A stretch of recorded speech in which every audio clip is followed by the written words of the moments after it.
Taramani 178வது ward உட்பட்ட பகுதியில் சாலைகளை மறு சீர் செய்தல், கழிவுநீர் கால்வாய் அடைப்பு சீர் செய்தல், குடிநீர் பற்றாக்குறை சீர் செய்தல், மழைக்காலங்களில் அந்த பகுதியில் வாழும் மக்களுக்கு பாதுகாப்பு உறுதி செய்தல், ஐஐடி இலிருந்து வெளியேறும் மழைநீர் வடிகால் கால்வாய் அமைத்தல் மற்றும் பல்வேறு கோரிக்கைகளையும் மக்கள் குறைகளையும் சென்னை ரிப்பன் மாளிகையில் நடைபெற்ற மாமன்ற கூட்டத்தில் தரமணி 178வது வார்டு மாமன்ற உறுப்பினர் திரு எஸ். பாஸ்கரன் அவர்கள் மக்களின் குரலாக மாமன்ற கூட்டத்தில் பதிவு செய்தனர். மாண்புமிகு மேயர் அவர்களே, மதிப்புக்குரிய துணை மேயர் அவர்களே, போட்டதற்கும் பாராட்டுதலுக்கும் உரிய ஆணையாளர் அவர்களே, இந்திய திருநாட்டிற்கே பல்வேறு வழிகாட்டியாக திகழும் தமிழக முதல்வர் அவர்களையும், விளையாட்டுத் துறையில் பல்வேறு முன்னேற்றங்களுக்கு எடுத்துச் செல்லும் இளைய தலைவர் உதயநிதி அண்ணன் அவர்களையும், மருத்துவத்துறையில் பல்வேறு சாதனைகளை நிகழ்த்திக் கொண்டிருக்கும் சென்னை தெற்கு மாவட்டத்தின் மாவட்ட கழக செயலாளரும் மருத்துவம் மற்றும் மக்கள் நல்வாழ்வுத்துறை அமைச்சருமான அண்ணன் மா. சுப்பிரமணியன் அவர்களையும் வணங்கி, மண்டலம் 13 பல்வேறு பணிகள் நடைபெறுவதில் தோல்வி ஏற்பட்டுள்ளது. ஒரு சில பட்டியலை மட்டும் இங்கே நான் தங்களுக்கு தெரியப்படுத்த விரும்புகிறேன்.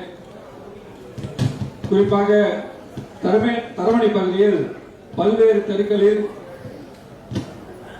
எடுத்துக்காட்டாக ஐஐடி வாகனத்திலிருந்து தெற்குப்புற சுற்றுச்சுவர் வழியாக வெளியேறும் மழைநீர், அதாவது இளங்கோ தெரு, அண்ணா தெரு, திருவள்ளுவர் தெரு மற்றும் அதன் தொடர்ச்சியாக உள்ள தெருக்கள் வழியாக வெளியேறி தரமணி பைபாஸ் சாலை வழியாக வெளியேறுகிறது. மேற்கண்ட தெருக்களில் கட்டப்பட்ட மழைநீர் கால்வாய்கள் 10 வருடங்களுக்கு மேற்பட்டு முன்பே கட்டப்பட்டது. அப்படி கட்டப்பட்ட கால்வாய்கள் பழுதடைந்து பயன்படுத்தப்படுவதற்கு லாயக்கட்டு நிலையில்தான் இன்றைக்கு உள்ளது. இது சம்பந்தமாக நம்முடைய ஆர்டிடி அவர்களுக்கும் தகவல் செய்து அவரும் அதை ஆய்வு செய்தார். ஆனால் இன்று வரை அதற்கான திட்ட மதிப்பீடுகள் ஒதுக்கி எந்த வேலையும் நடைபெறவில்லை. அதனால் அந்த சாலையில் தண்ணீர் தேங்கி மழைக்காலங்களில் துர்நாற்றம் வீசி மக்களுக்கு பல்வேறு இன்னல்கள் ஏற்படுகிறது.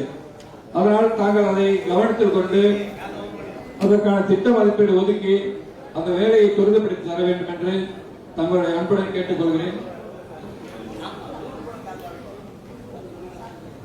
அதேபோல் ஐஐடி வளாகத்திலிருந்து கிழக்கு பக்கம் வெளியேறும் மழைநீர் 10 அடி அகலம் உள்ள திறந்தவெளி கால்வாய் மூலம் வெளியேறி டைட்டல் பார்க் வளாகத்தில் சாலை பகுதியில் பதிக்கப்பட்டுள்ள 1 மீட்டர் அகலம் கான்கிரீட் பைப் மூலம் வெளியேறி டிஎன்ஆர்டி சாலை வழியாக பக்கிங்காம் கால்வாய் சென்றடைகிறது. தற்போது அந்த கான்கிரீட் குழாய்களை அகற்றி புதிய கால்வாய் கட்டப்போவதாக அறிகிறேன். இந்த புதிய கால்வாய் அமைப்பதற்கு முன் டிஎன்ஆர்டி சாலையை கடக்கும் பகுதியை நல்ல முறையில் ஆராய்ந்து அடைப்புகளை நீக்கினாலே மழைநீர் விரைந்து வடியும். தற்போது மெட்ரோ ரயில் பணி நடைபெறுவதால் இப்பொழுதே டிஎன்ஆர்டி சாலையில் மொத்த அலுவலகத்திற்கும் ஐஐடி வல்லுநர்கள் சிறப்பு கவனம் செலுத்தி தகுந்த அளவுக்கு கால்வாய் அமைப்பது சிறப்பாக இருக்கும் என்பது என்னுடைய கருத்து. இதுபோன்று டிஎன்ஆர்டி சாலையை கடந்து பக்கிங்காம் கால்வாய் 4 இடங்களில் இணையும் கால்வாயும், முக்கியமாக பெண்கள் பாலிடெக்னிக் கல்லூரி அமைந்துள்ள தரமணி 4வது குறுக்கு தெரு மற்றும் சிஎல்ஆர்ஐ சாலையில் டிஎன்ஆர்டி மூலம் மேம்பால தூர் அமைக்கப்போது சேதப்படுத்தப்பட்ட மழைநீர் கால்வாயையும் மெட்ரோ ரயில் பணி முடிவெடுவதற்குள்ளாக அமைக்க வேண்டும் என்று கேட்டுக்கொள்கிறேன். இந்த இடத்த மேடம் நீங்க பாத்தீங்க, பார்த்துட்டு போனீங்க. அதுக்கப்புறம் இன்னும் ஒர்க் பண்ணிட்டு இருக்காங்கன்னு நினைக்கிறேன். எனக்கு இன்னும் சரியா தகவல் இல்லை, அதை கொஞ்சம் கவனத்தில் கொள்ளுங்க.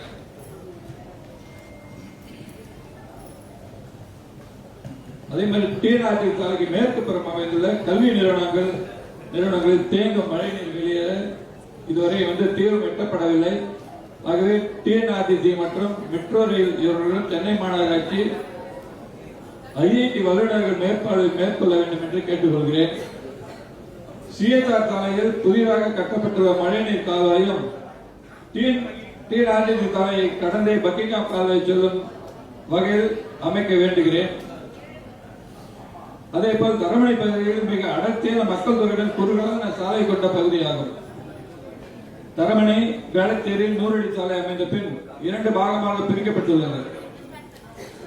இங்குள்ள சாலைகள் அதிகமாக கான்கிரீட் சாலைகள் மிகவும் பழுதடைந்து உள்ளது. ஒவ்வொரு வருடமும் ஒரு சில சாலைகள் அமைக்கப்படும் போது சாலையில் மட்டம் வேறுபடுவதால் சிறிய மழை பெய்தால் கூட மழை நீர் தேங்கி விடுகிறது.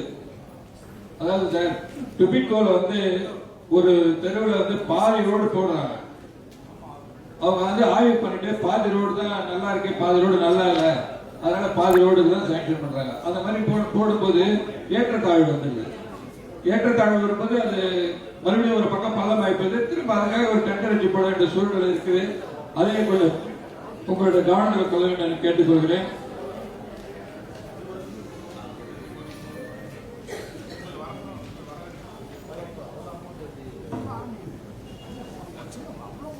மழைநீர் அங்கங்க மழைநீர் அடைப்பு ஏற்பட்டு துர்நாற்றம் நடக்கக்கூடிய நிலைமை இருக்கு தரமணி பகுதி. அதே நீங்க ஒரு சிறந்த கன்சல்டன்ட் மூலம் அனைத்து சாலைகளையும் மட்ட அளவுகளை சரிபார்த்து அது மழைநீர் தேங்காத அளவுக்கு அதுக்கான ஆய்வு செஞ்சு அது தனி ஒரு ஒப்பந்தமே வைங்க. தரமணிக்கு மட்டுமே தனி ஒப்பந்தம் வைங்க. நீங்க மொத்தமாக செய்யறீங்க. குறிப்பா சொல்லப்போனா 2023 ரோடு எடுத்தவங்க இன்னை வரைக்கும் தரமணிக்கு ரோடு போட வரல.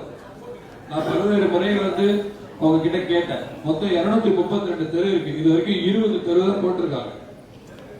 பல்வேறு முறைகள் நான் அதிகாரி கிட்டே சரி எங்க சேர்மன் கிட்டே சொல்லியிருக்கேன். அவரும் அதை ஃபாலோ பண்றாரு.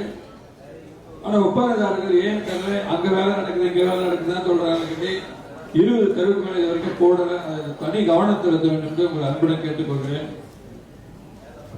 அதே பாத்தீங்கன்னா சாலை மற்றும் கட்டிட பராமரிப்பு, சாலை பராமரிப்பு மற்றும் கட்டிட பராமரிப்பு என்று வார்டு வரையாக ஒப்பந்தம் வழங்கப்படுகிறது.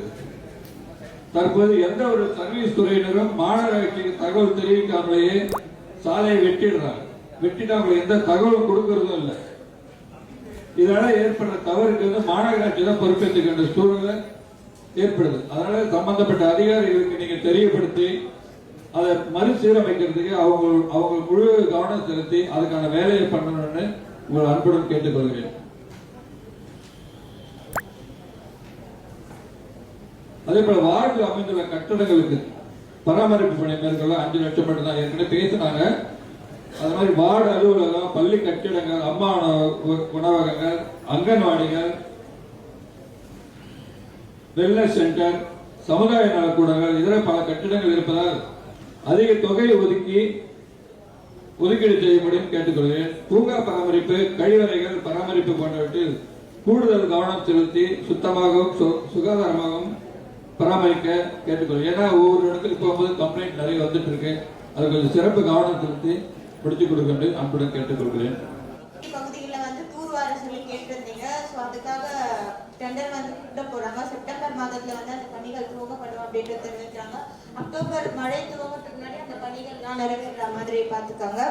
அண்ட் அதே போல் சாலைகள் தெரிவித்திருந்தீங்க. பாதி ரோடு டிசிஆர் சார் பார்த்தேன். அவர் ஒரு 10 கோடி ரூபாய் கிட்ட ஒதுக்கீடு செஞ்சிருக்குன்னு சொன்னாரு. அது ராமானுஜம் ஐடி பார்க்கிறது தான். நீங்க ஒரு முறை திரும்ப கூட ஒரு வாட்டி ஆய்வு செய்யுங்க. அங்க ஓரளவு நல்லா இருக்கு. அதை மறுபடியும் நீங்க சரி பண்ண நினைச்சா கூட இன்னும் கொஞ்சம் அகலப்படுத்த வேண்டியது இருக்கும். அகலப்படுத்தி ஆய்வு பண்ணி அதை பண்ணீங்கன்னா நல்லா தான் இருக்கும். நம்மளுடைய அவசர தேவைகள் பார்த்தீங்கன்னா இளங்கோ தெரு, அண்ணா தெரு இந்த பக்கம் தான். கடந்த முறை கூட 3 ஐஏஎஸ் அதிகாரிகள் அதை ஆய்வு செஞ்சாங்க. ஆர்டிசி சார் கூட தொடர் அளவுக்கு தண்ணி அளவுக்கு செஞ்சாரு. இமிடியேட்டா பண்ணக்கூடிய சூழ்நிலைனாங்க. ஆனா அந்த இடத்துக்கு இது வரைக்கும் எந்த திட்ட மதிப்பீடும் செய்யல. அதையும் கொஞ்சம் கவனத்தில் எடுத்துக்கணும்னு கேட்டுக்கிறோம். உங்க ஆர்டிசி மிகவும் சிறப்பா செய்யக்கூடியவர்ல உங்க ஆர்டிசியிடம் தெரிவித்தாலே அவர் எல்லா வேலையும் முடிச்சு கொடுப்பாரு. ஆர்டிசி மேல எந்த குறையும் நாங்க சொல்லல. சரி, செய்திகள் முதல் உலக செய்திகள் வரை உடனுக்குடன் தெரிந்து கொள்ள MKP நியூஸ் டிவி சப்ஸ்கிரைப் செய்யுங்க, லைக் பண்ணுங்க, கமெண்ட் பண்ணுங்க, ஷேர் பண்ணுங்க.